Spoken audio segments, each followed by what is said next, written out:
Pasensya ka na. Naalala ko kasi yung anak ko nung nililigtas kita eh. Hindi niyo po kailangan mag-sorry. Sige po, ako na po dito.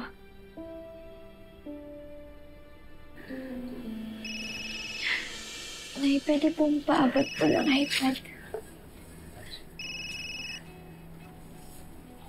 Si Mami po. Hi po, Mami. Bakit ang tagal mong sagutin yung tawag ko? Kasi po, Mami, galing po ako sa CR. Nang isang oras? Feeling ko po kasi, Mami, constipated na naman po ako eh.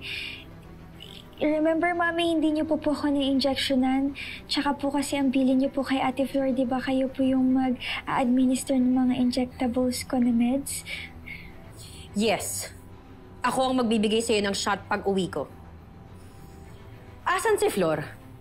Bakit hindi ko siya ma-reach?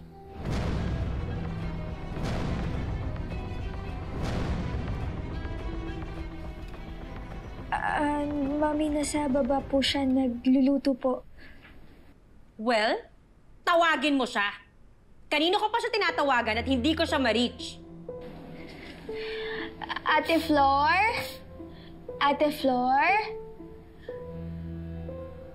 Mami, mukhang hindi niyo po ako naririnig eh.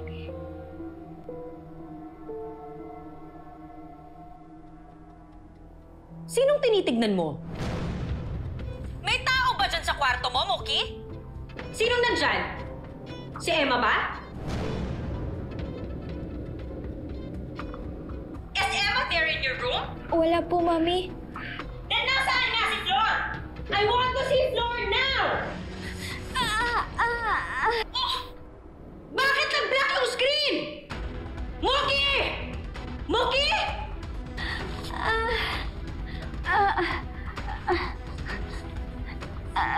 Sorry po, Mami.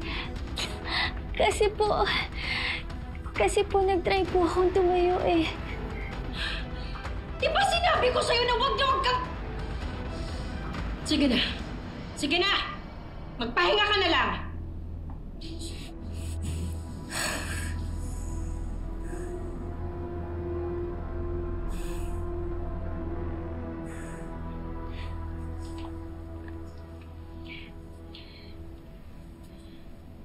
Pwede ko nang kunin? Wala na yung mami mo. Opo.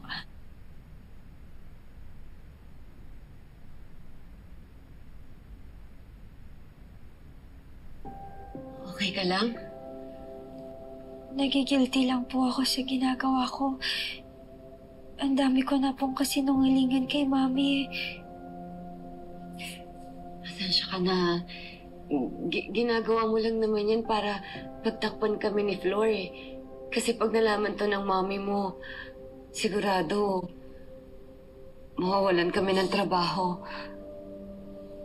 Huwag ka na umiyak ha.